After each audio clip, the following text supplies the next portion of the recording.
بسم اللہ الرحمن الرحیم۔ آج 25 فروری 2024 اور 15 شعبان المعظم 1445 کا آغاز ہو چکا ہے۔ اس رات کو ہمارے عرف عام میں شب برات کہا جاتا ہے۔ کافی سارے دوستوں نے آج کی رات کے حوالے سے پوچھا ہے، کچھ بہنوں نے بھی پوچھا ہے کہ آج کی رات عبادت والی رات ہے تو اس کو کیسے گزارنا ہے۔ تو محترم سامعین، یہ تو یقینی بات ہے کہ قرآن و حدیث سے ثابت ہے کہ یہ رات عبادت، بخشش اور مغفرت والی رات ہے، لیکن اس رات عبادت کیسے کی جائے اس کا طریقہ قرآن و حدیث سے نہیں ملتا۔ ہاں، بزرگان دین، سلف صالحین، اکابرین نے اپنے تجربات کی روشنی میں کچھ اعمال لکھے ہیں، وہ عرض کیے دیتا ہوں۔ تو محترم سامعین، سب سے پہلے تو آپ یہ اپنے ذہن میں بات پختہ کر لیں کہ عشاء کی نماز اور فجر کی نماز اس کو پڑھنا یقینی ہے، مردوں کے لیے باجماعت اور عورتوں کے لیے گھر میں پڑھنا۔ جس نے عشاء اور فجر کی نماز نہیں پڑھی اس کے لیے یہ رات کچھ بھی معنی نہیں رکھتی۔ ایک تو یہ کیونکہ حدیث مبارکہ میں ہے کہ جو شخص عشاء اور فجر کی نماز پڑھتا ہے اللہ پاک اسے دن اور رات، یعنی پورا دن اور پوری رات عبادت کرنے کا ثواب عطا فرماتے ہیں۔ تو عشاء کی نماز پڑھنے کے بعد اس کے بعد سب سے پہلا جو کام ہے وہ ہے تلاوت قرآن پاک۔ تلاوت قرآن پاک کا اہتمام کریں۔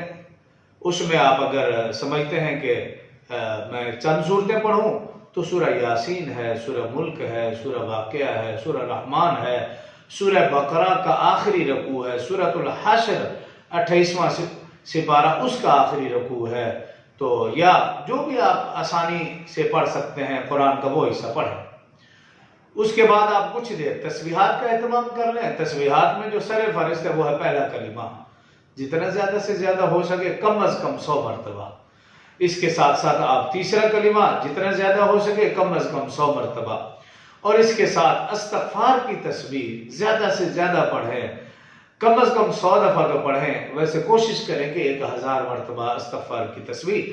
استغفر اللہ الذی لا الہ الا هو الحی القیوم واتوب الیہ، حدیث مبارکہ میں کہ جو شخص ایک مرتبہ پڑھتا ہے اللہ پاک اس کے گناہ خواہ سمندر کی جھاگ کے بھی برابر کیوں نہ ہو، اللہ پاک گناہوں کو معاف فرما دیتے ہیں۔ تو استغفار کی تسبیح، اور پھر اس کے ساتھ ساتھ درود پاک کی تسبیح۔ کوئی سا بھی درود پاک، نماز والا درود پاک ہو جائے تو زیادہ بہتر ہے۔ اس کے علاوہ آپ صلی اللہ علیہ وآلہ وصحبہ وسلم یہ درود پاک پڑھ لیں۔ تو یہاں تک کہ رات کا تیسرا پہر آ جائے تو آپ پھر نوافل کا اہتمام کریں۔ سب سے پہلے تو آپ 2 رکعت نماز نفل صلاۃ التوبہ کی نیت سے پڑھیں، اور کم از کم 2، اگر 4 پڑھ لیں 8 پڑھ لیں تو ٹھیک ہے۔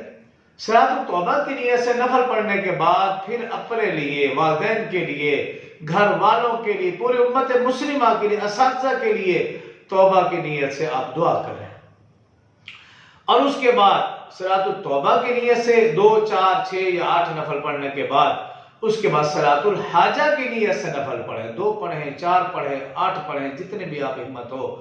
اس میں پھر آپ اپنے لیے مانگے، والدین کے لیے مانگے، بہن بھائیوں کے لیے، اپنے اساتذہ کے لیے، پوری امت کے لیے خیر، بھلائی، اچھائی اللہ پاک سے مانگے۔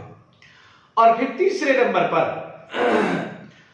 نمبر کے اوپر آپ تہجد کی نیت سے نوافل پڑھیں، کم از کم 2 ورنہ 4 ورنہ 8 یا 12 لازمی پڑھیں۔ اس کے علاوہ آپ جس نیت سے بھی پڑھنا چاہتے ہیں نوافل کا اہتمام کریں، اور پھر کچھ وقت ایسا رکھیں کہ جس میں آپ دعا کے لیے اللہ پاک سے دعا کے لیے ہاتھ اٹھائیں، کم از کم آدھا گھنٹہ ضرور ہو، اور رو رو کر اللہ پاک سے دعا کے لیے آپ التجا کریں، اللہ پاک سے مانگیں۔ اس وقت پوری دنیا میں آپ دیکھیں کہ مسلمانوں کی کیا حالت ہے، ملک پاکستان میں مسلمانوں کی کیا حالت ہے۔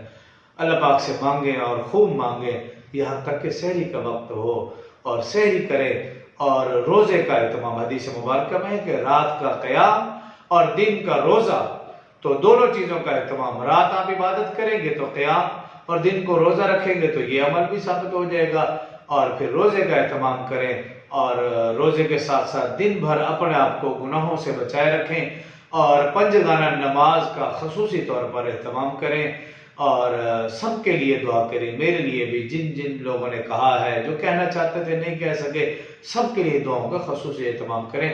اللہ اس رات ہماری عبادت قبول فرمائے، اور ہم سب کی، پوری امت مسلمہ کی، اور جو جو لوگ اس دنیا سے رخصت ہیں، سب کی کامل بخشش اور مغفرت فرمائے، آمین۔